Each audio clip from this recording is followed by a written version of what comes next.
tonight where we're honoring those who are graduating this spring. And we have them sing a solo in Shir for the last time before becoming an alumnus.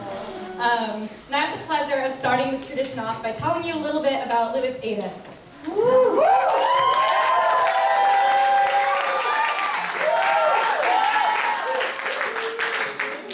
So when I joined Shir my first semester, freshman year, Lewis was a little bit of an enigma to me. All I knew was the classic introduction of, "Hi, I'm Lewis," voice crack included. That the group took volumes of photos of him asleep, and that I was to refer to him as Darty.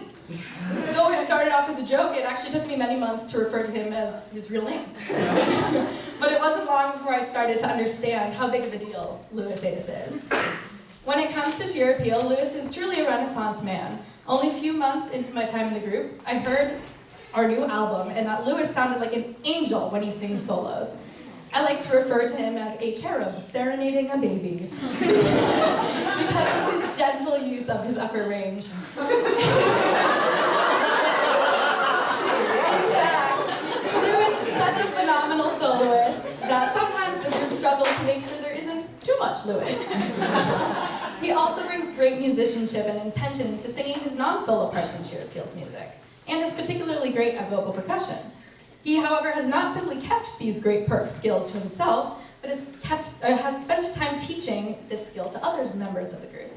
This is just one example of what everyone knows is a common trend with Lewis. His focus is always aimed towards helping others improve. One of his most significant contributions to our group is his arrangements. As something that can really make or break a song, we're lucky that arranging seemed something pretty intuitive to Lewis. He started arranging even before taking any music theory classes, and one time he even arranged a song in 3 days. He had great mentors along the way, but what makes Lewis so special is that his arrangements have the same things that make Lewis special. He doesn't just arrange to make a song sound good, but rather pushes himself so that his songs are complex, interesting, distinctive, and truly beautiful. Some of his arrangements are so good that they set our bar of expectations at unprecedented heights. But again, Lewis is always thinking of others. He collaborates on arrangements, reimagines and revises existing arrangements, and mentors members of the group who are arranging for the first time. And even with all of this skill, he still asks for advice and outside perspectives on his own work. Recently, Lewis even asked me for feedback on his feedback on arrangements. Hopefully it's becoming clear to everyone how essential Lewis is to Shir. But I don't think I'd sufficiently be able to convey just how much of Shir's recent successes are due to Lewis. It is part of who he is as a person to always aim towards higher goals. I attribute so much of our innovation, progress, and growth to Lewis. He's always looking for ways to make our sound, performance, recording techniques, arrangements, and even identity better and more meaningful. And he's taught us to not accept anything but our very best. But Ades is so much more than just a Shir member. In my 2 years at Tufts, Lewis is one of the people who I've spent the very most time with. In addition to 7 hours of Shir, we've spent time together in music theory classes, opera ensemble, choir, and more.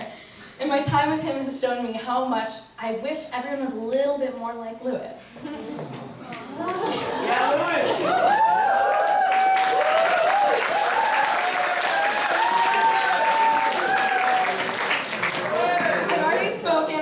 Drive towards improvement, but that's not limited to Shir. He's always looking for ways to become a better person on his personality, his relationships, his treatment of others, and he's incredibly willing to rethink his outlook on life, which few people do. And another quality of Lewis I admire is that he brings passion to everything that he does. By everything, I mean a lot of things. He's so open to trying new things that you can see him later this semester in drag at opera ensemble, or sexily dancing in Tufts burlesque group. And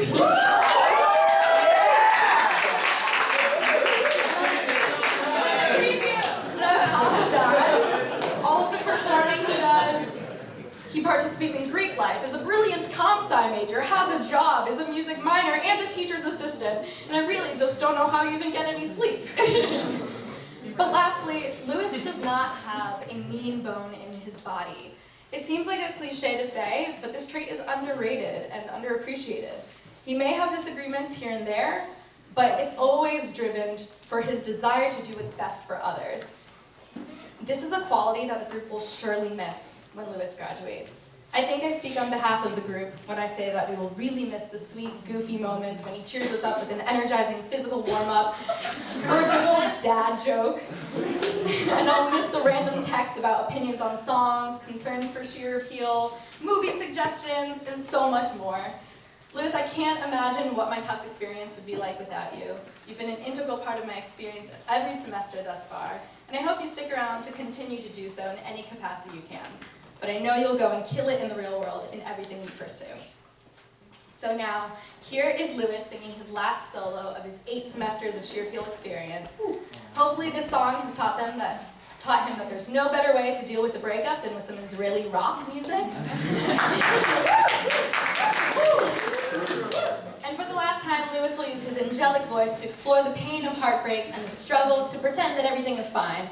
Please enjoy Lev Hoshi, which means a free heart, originally performed by Israeli artist Mookie.